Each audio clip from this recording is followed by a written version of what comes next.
దినాం ఎన్నో స్కాములు, దొంగతనాలు, నేరాలు, ఘోరాలు, లొల్లులు, కొట్లాటలు, కేసులు ఓ బొచ్చడుంటాయి. కానీ ఏ కేసు ఏమైందో ఎవ్వలకు తెలియదు. గట్లనే చాలా ముఖ్యమైనది అనుకుంటే ఇలేకర్ల మీటింగ్ పెట్టి పోలీసులే చెప్తారు.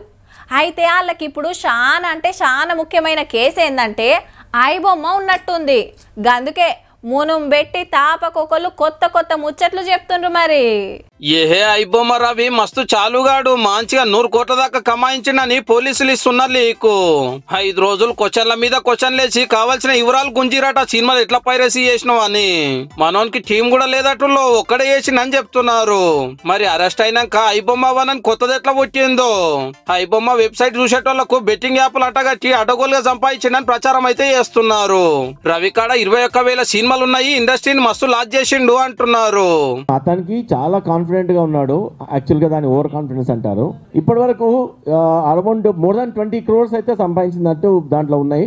3 crores అయితే ఆల్రెడీ అతన్ని నెట్ బ్యాంక్ లో ఉన్నవి సీజ్ చేయడం జరిగింది. ఈ బొమ్మకు బొమ్మ ఇట్లుంటే బొరుసు ఇంకో తీరున్నది. మళ్ళా ఫస్ట్ అయితే ఆటో వెనకాల పోస్టర్ ను చూడండి. ఐబొమ్మ రవి తెలంగాణ హీరో అని రాసి తిప్పుతున్నాడు బాజాప్తా. ఎవరన్నా సినిమా హీరోలు అయ్యి లీడర్లు అయ్యి దేవుళ్ళ ఫోటోలు పెట్టుకుంటాడు.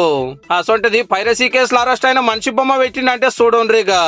గీ అన్న పొట్టు మీద పచ్చబొట్టు వేయించుకున్నాడు ఐబొమ్మ అని. ఇట్లా మస్తు మంది ఫ్యాన్స్ తయారయ్యారు. సోషల్ మీడియాలో అయితే నెరి మైక్ ముంగట పెడితే చాలు ఇమ్మతి తెచ్చేటోళ్ళే 190 మంది. అంటే ఏందన్నట్టు మనోడు నిజంగానే 100 కోట్లు కమాయిస్తే అందులో ఏ కాన కూడా సినిమా ప్రేక్షకులు కావా. కొత్త సినిమాలు పుక్కట్లనే చూపించే పైసా ఖర్చు లేకుండా.